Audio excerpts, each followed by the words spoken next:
पुख्ता अरेंजमेंट्स किए हैं सिक्योरिटी का, जो इलेक्शन प्रोसेस है उस पूरे इलेक्शन प्रोसेस को पीसफुल रखने के लिए, जिसमें लगभग हमारी 10 कंपनीज़ हैं जो CAPF की आई हुई हैं, जिसमें SRPF की भी कंपनी इंक्लूडेड हैं, CRPF है हमारे पास, BSF है और SSBs की कंपनी है। उसके साथ ही हमारे जो बाहर से हमें फोर्सेस मिले हैं उसमें 2 DYSP हैं, 25 ऑफिसर्स मिले हैं हमें, और साथ में लगभग 852 ऐसे कर्मचारी हमें बाहर से मिले हैं। हमारा खुद का जो स्ट्रेंथ है लगभग 2700 का, वो हमने इलेक्शन प्रोसेस में लगाया है। तो ऐसे मिला के टोटल 35500 हमारे स्टाफ लगे हैं कांस्टेबल, और लगभग 4000 के आसपास होमगार्ड का फोर्स है। 10 कंपनीज़ हैं। साथ में ही इस बार हमने एक थोड़ा सा यूनिक प्रयास किया है कि जो वॉलंटरी फोर्सेस हैं, जिससे कि हमें भी थोड़ा सा असिस्टेंस मिलता है और उनका भी एक्सपोजर होगा थोड़ा, जैसे NCC के कैडेट्स हैं, वन रक्षक से हमने फॉरेस्ट डिपार्टमेंट से मंगवाए हैं, और जो हमारे रिटायर्ड स्टाफ थे और हमारे रिटायर्ड पैरामिलिट्री के जवान हमारे एरिया में हैं, उनको रेंडमाइजेशन करके हमने सिर्फ पेट्रोलिंग के लिए या फिज़िकल प्रेजेंस के लिए उनको यूज़ किया है।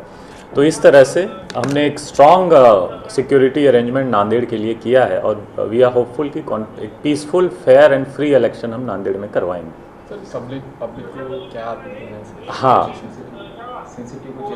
देखिए, इसमें हमने नांदेड़ में 5 क्रिटिकल बूथ्स रिकॉग्नाइज़ किए हैं, जिसमें 4 जो है महसूल रीजन से हैं और 1 जो है वो हमारा पुलिस रिलेटेड रीजन से है। इन सब पे हमने CAPF की हाफ सेक्शन हमने वहाँ पे लगाया है, सेंट्रल आर्म्ड पुलिस फोर्सेस के, और जो भी सेंसिटिव ठिकाने हैं ऐसे हम लोग 99 पुलिस सेक्टर्स लगा रहे हैं, जिसमें कि पुलिस पे ये गश्त करते रहेंगे हमेशा। 110 गाड़ियाँ हमने प्राइवेट हायर करी हैं, उनको इलेक्शन ड्यूटी में लगाया है, सब पे इलेक्शन ड्यूटी के स्टिकर और ऑर्डर के साथ, और उसमें हमारे स्टाफ, हमारे पैरामिलिट्री के लोग सारे पेट्रोलिंग करते रहेंगे उस पर। पब्लिक को मैं इसके साथ ये मैसेज देना चाहूँगा कि 2-4 इम्पॉर्टेंट जो मैसेज हैं। पहला कि उसमें 100 मीटर और 200 मीटर का एक डिस्टेंस रहता है बूथ के रूम से, कक्ष से बाहर का। तो 100 मीटर के अंदर जो गाइडलाइंस कलेक्टर ऑफिस ने और जो हमारे आचार संहिता की है उनको पालन करना है। 100 मीटर के अंदर मोबाइल लेके जाना अलाउ नहीं रहेगा। मोबाइल पे फ़ोटो लेके आप सोशल मीडिया पे वायरल करोगे, आप पे गुनाह दाखिल होगा। EVM का फ़ोटो लेना, आपको वोट देते हुए फ़ोटो लेना, बूथ से बाहर निकल के 100 मीटर के अंदर अपना सेल्फी लेना, ये सब अलाउ नहीं है। ये सब करेंगे तो गुनाह दाखिल होगा आप पे।